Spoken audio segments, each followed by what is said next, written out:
Murder, mass rape, torture and forced imprisonment. The UN documents a catalogue of gross human rights abuses in South Sudan. It says all sides have committed atrocities that could amount to war crimes. So how to stop the violence in South Sudan? This is Inside Story.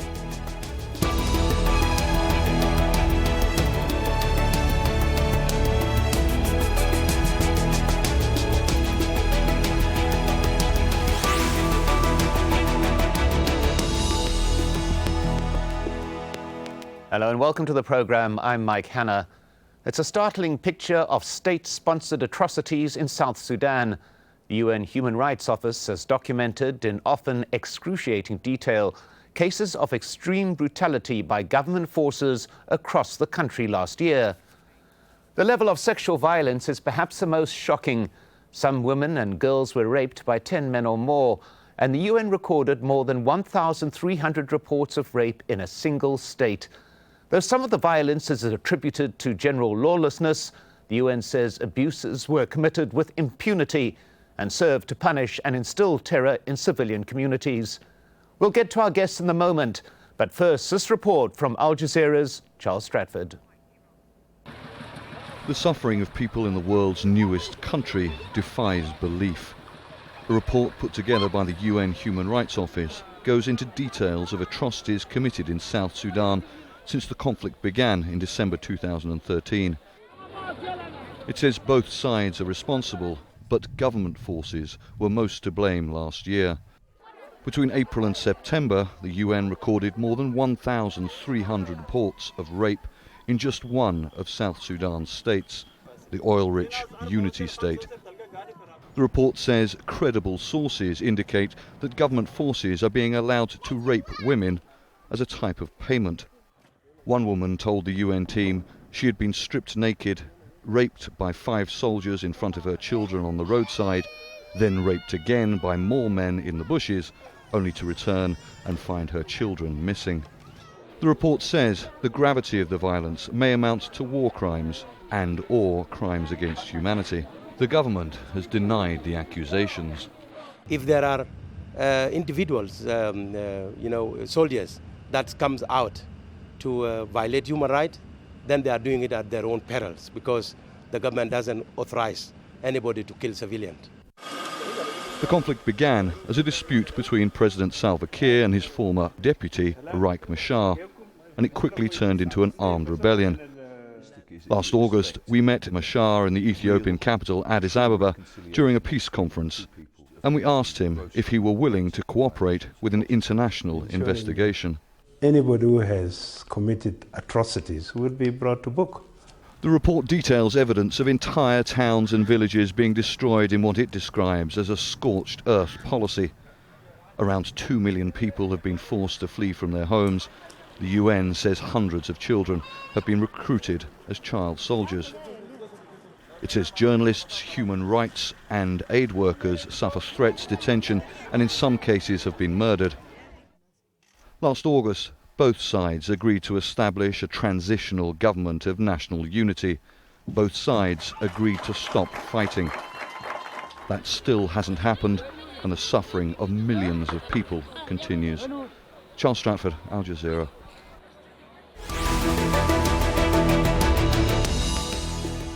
Well, let's bring in our guests now. In Juba, we have Ateny, South Sudan Presidency spokesman. In London, Mike Lewis, lead investigator for conflict armament research. And in Geneva, Rupert Colville, spokesman for the UN High Commissioner for Human Rights. Welcome to you all. Let's start with Rupert Colville. Many have said that this, in a way, was a forgotten conflict, but this report has thrown very sharp focus again on South Sudan. Was this intentional? Well, we were asked to produce this report by the Human Rights Council. That's a body of 47 states meeting here in Geneva. So, they were already alerted to the situation being very bad in South Sudan, and that's why they requested us to do this investigation and produce this report. Ateny, what is your government's immediate response to this report? Yes, we got the report and we condemned any act that is leading to human rights violations, no matter who has committed that act. However, we do disagree with the report that the government soldiers inflicted, human rights abuses on the South Sudanese that they are protecting. So we disagree with that. Well, we'll get back to that point in a moment, but first let's hear... It says it's government militia that are allies to the government, and we don't have any militia. All right, we'll come back to that point in a moment, but let's just first go to Mike Lewis and get your immediate response to the report. Well, I think one of the things that came out most strongly from my last visit to South Sudan last week is that the geography and the nature of the conflict is changing very fast. The places that were previously quite peaceful are seeing considerable levels of violence and the spread of the human problems that go along with it. So I think whatever the accounting is for past atrocities and crimes that have taken place in the past 2 years and before that, the books can't be closed now. There are new events and new problems emerging in parts of the country that previously the international community hasn't really been focused on. Well, Rupert Colville, we heard the immediate denial there from the spokesman for the president, and we will get back to him. But your report makes apparent or suggests that this is a strategy being conducted from the highest possible level. Would you agree that that is what the report is saying? Well, it certainly seemed the prevalence, the wide scale, the types of, particularly in the sexual violence on the women and girls, which is truly horrendous, is on such a scale, and the patterns are very similar. So it does appear to be much more than just random abuses, that it appears to be part of a deliberate strategy to terrorize the civilian population. In many senses, it's worked. 2 million people have been displaced. Whole areas devastated. If you add on to that the physical destruction, so you have a town like MACHAR, well, something like 10,000 residences, huts, houses have been destroyed in MACHAR. Massive destruction. This is not just sort of collateral damage in fighting. This appears to be far more systematic. And that brings it up into the levels of the most serious crimes, war crimes and crimes against humanity. Well, Ateny, just moving aside from this specific report for a short while, Amnesty International has also issued a report in recent days in which it says that over 60 people were intentionally allowed to suffocate in a trailer. It quoted more than 20 witnesses who said that government soldiers were responsible. There does appear to be some kind of wider pattern here to any impartial observer. We condemn that particular crime against innocent civilians, but the government soldiers has no reason to kill the civilian and suffocate the civilian in which they are constitutionally well placed to protect. Our forces are actually engaging under strict orders to observe the rule of engagement, and that they have to protect civilians and make sure that when they are actually fighting with the other group that are attacking them, they must observe that to minimize the civilian casualties. And that particular incident is not the government soldiers doing that, because the government has no reason to lock the children and the women on the container. Well, Ateny, if I may just follow up on this particular issue, though, we take your denials at face value. However, according to the overwhelming evidence that we are seeing, then you do have rogue elements within your army, it would appear, given these detailed allegations that are being made. We don't say that. We don't rule out the fact that some individuals, in any army, can come out and take law into their own hand. But the rules of engagement that our army observed is not allowing them to harm the civilian in whatever way. And that's why I'm saying I'm disagreeing with the fact that the government, the fingers are pointed on government to have been the one perpetrated the crime. In Unity State, there are a number of militia that are actually operating there. Some of them, you will find them in a military fatigue similar to that of the SPLA. However, they are not related to the SPLA completely. And if there are evidence, as government, we are actually taking any report seriously. We investigate the report. But if there are people who are actually ready to give us the evidence that is crucial, we will take those individuals who have committed crimes to the court of law. Mike Lewis, you mentioned the way in which the geographical nature of this conflict has changed. Could you just elaborate on that a little bit? Well, the way that the UN and the international community used to describe the situation in South Sudan was in terms of what they called red and green states. Green states, places that were comparatively peaceful, and red states, the sort of epicenter of the conflict since 2013, particularly in the east and the north of the country. That situation has really changed significantly in the last 6 to 12 months. That areas, for example, to the west of the country up against the border with Congo and the Central African Republic, where myself and a colleague were last week, are seeing new groups whose alignment to the major parties of the conflict is as yet unclear, emerging in a number of parts of the country. So what we see is a dispersion of the conflict, and what we also see is older and much longer standing groups and grievances beginning to get involved. One of the things we were looking at is so-called Arrow Boy groups. So these are groups that were initially aligned with the government to defend communities against the predations of the Lord's Resistance Army, who are now fighting government forces for their own claims and their own grievances. So in many different parts of the country, we're seeing this kind of fragmentation, and that's one of the reasons why it's important that that the books aren't closed on what's happened in the past. That this is a conflict that continues to evolve. Well, Rupert, Colville, do your researchers, those who actually were investigating this over this long period of time, did they find that this fragmentation that Mike was just mentioning there is in fact a consequence of strategy once again, rather than a consequence of widespread conflict? I'm not sure the fragmentation is a consequence of strategy. I think it's a fact of life. I'd agree absolutely with Mike. And the report that's come out today is, it's a snapshot, I would say, a large snapshot, but it's particularly focused on Unity State and then 3 other states, Upper Nile and Western and Central Equatoria.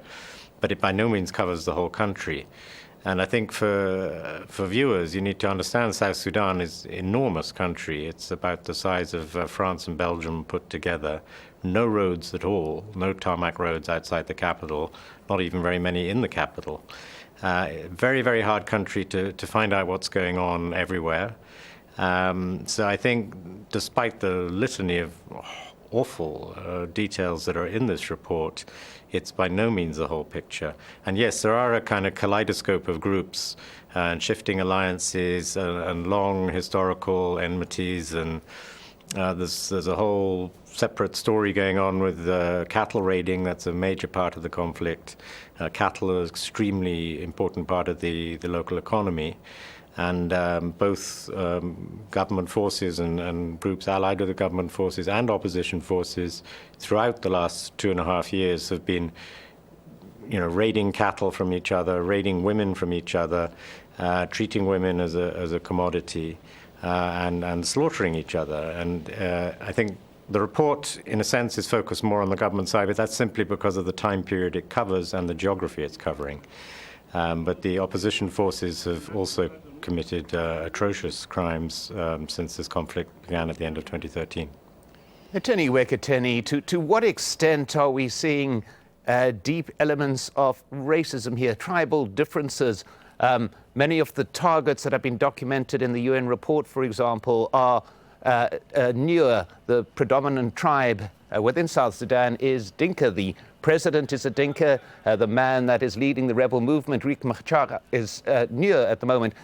Is this something that lies underneath this ongoing conflict and underneath attempts to gain control of territory through whatever means? This is a clear misinterpretation to what it means by tribe in South Sudan. and total misunderstanding of our particular situation. The fact that President come from Dinka is a coincidence, and the fact that the rebel leader comes from Nuer is also another coincidence. Nobody has made it that a Dinka should be the president and the Nuer should be the rebel. What is actually known is the fact that this government is an SPLM-led government, and SPLM has a history of a liberation movement that has liberated this country from Sudan. And when it gains independence from Sudan, the problem is started within the SPLM, and so it's a problem of the SPLM. And this is a political problem that we can take it, and even us as people of South Sudan, we do understand that this is a political problem. It doesn't have anything to do with being this tribe or that tribe. Our tribe are our strength, but those who come to describe us are the ones who are actually dividing us. They are the ones who are telling us how we should be called when it comes to political differences. Of course, there are challenges that some politicians are actually relying on their tribes to achieve political goals. But the truth of the matter is that we have lived longer before, before the creation of what is called South Sudan politically. The Dinka were living along Nuers, and the Nuer were living along Dinka, the Shuluk, and vice versa. The colonization are the one who came, the colonial masters are the one who came and tried to bank on the issue of our tribes. But our tribe are our strength, and we respect each other. We lived side by side, and this goes to the misunderstanding, that the people who comes to acquainting themselves about our history, they don't get that we are one people, and even if we differ politically, it cannot threat this country to fragment on the basis of our ethnicities. Well, let me go to Mike Lewis, if I may. Am I misunderstanding? Am I oversimplifying the situation, Mike Lewis? I think certainly what we found in the western part of the country underscores that this is no longer simply the kind of caricatured Nuer-Dinka conflict that we've heard of in the past. We see much more localized grievances, much more localized groups, and groups also with international or at least regional connections. One of the things my organization does is look at where different parties to the conflict are getting their weapons from. Nearly half of the weaponries we saw that had been captured from Arrowboy groups in the west of the country in the last few weeks are older weapons that match those we've seen being circulated amongst civilians in the Central African Republic and in Darfur in North Sudan. And I think what that underlines for me is that there are circuits of conflict resources and also connections of groups and grievances that are a long way from that caricature of Nuer and Dinka. However real that those kinds of ethnic tensions are, of course. Well, Rupert Colville, there has been criticism of the UN's role in this. Some have contended the UN is simply not doing enough to intercede between these warring groups, and the UN report itself makes very clear the consequences of this ongoing conflict. Is there anything more the UN can do, or is it something that those within the country itself have got to resolve for themselves? Well, I think both. I mean, ultimately the country itself has to resolve it. The UN can't sort of completely impose peace, and it can't impose harmony, and it can't impose good governance. It can prod, and it can offer to help, and it can do a certain amount. I think when you see killings and rapes on this kind of scale, it's really important that the international community sends very, very strong signals, particularly to the leadership on both sides, that this has to stop. And we've been saying that for years, and it hasn't stopped. If anything, it's getting worse. So I think, there is a peace plan, in a sense, on the table. And there's supposed to be a transitional national government of unity. A transitional government of national unity. But it's still not up and running. It's still not operating. And then, it's going to be very hard. So I think the international community has to support as much as it can, but it also needs to make it very clear to those in power in South Sudan that this cannot continue, and there must be accountability. You can't have killings and rapes and murders and destruction on this kind of scale simply going on and on and on, and no one's responsible, no one's held to blame, no one's held to account. That simply just feeds the crisis, and you're in a kind of vicious cycle here, and you'll get more cycles in 5 or 10 years if there's not really quite a radical change in the situation in South Sudan.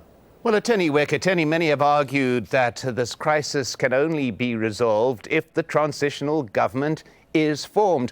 What is holding up the formation of this transitional government, which would appear to be the key to ending these horrendous reports that we are seeing? The President of the Republic, Salva Kiir Mayardit, has actually put in place all the measures of, to form all the preparation to form the government of national unity. And you might have heard last week he actually gave Dr. RIEK MACHAR, the first vice president designate, to return to South Sudan within 7 days so that they can form together the government of national unity, which is known as Togono. And Dr. RIEK did not turn up in Juba. He's still actually traveling from country to country. And while we urge, we wait for Dr. RIEK MACHAR, we urge the international community to let RIEK MACHAR come back to Juba as quickly as possible so that we sit and form the government of national unity in order to alleviate our people from the suffering, because implementation of peace agreement is the only way out. And we want to show to the world that people of South Sudan are capable to solve their own problems. When Dr. RIEK MACHAR come and sit together with President Salva Kiir for the second time, because this is not the first time for the two men to work, you will see that those who are actually helping us, if they have good intention to help South Sudanese solve their problem, they would see us, coming, together for the purpose of making this country to pull together. Well, Mike Lewis, it seems that the longer this conflict continues, the more difficult it is going to be to resolve politically. What do you think can be done to try and short-circuit it, to try and get some kind of political resolution, which would appear to be the only way of ending the current wave of conflict? Well, I'd echo what your other guests have said about the fact that a political solution is only one that is going to be found by the South Sudanese people. It's absolutely not for people like me, or indeed members of the international community, to define or to describe what that political solution would look like. Where I think the international community can play a role, as Mr. Colville was saying, is in ensuring that there is accountability and investigation for what has happened in the past. Myself and a colleague were in Malakal a couple of weeks ago, just days after a serious bout of fighting within the UN base there, where tens of thousands of civilians have been sheltering. Over 20 people were killed, hundreds wounded, and about 20,000 people displaced out of the camp. And for at least a week after those events, the site itself wasn't really secured. There wasn't forensic or certainly ballistic investigations of places where there had been fighting and shooting. And if we fall short in our duty to document and investigate really what's going on the doorstep of where the international community is present in South Sudan, then I think we're not helping any of the process to move forward. Well, at that particular point, we come to an end. Thanks to all our guests, Ateny, Mike Lewis, and Rupert Colville. And thank you too for watching. You can see the program again anytime by visiting our website, aljazeera.com. And for further discussion, go to our Facebook page. That's facebook.com/AJ Inside Story. You can also join the conversation on Twitter. Our handle is @AJ Inside Story. From me, Mike Hanna, and the whole team here, goodbye for now.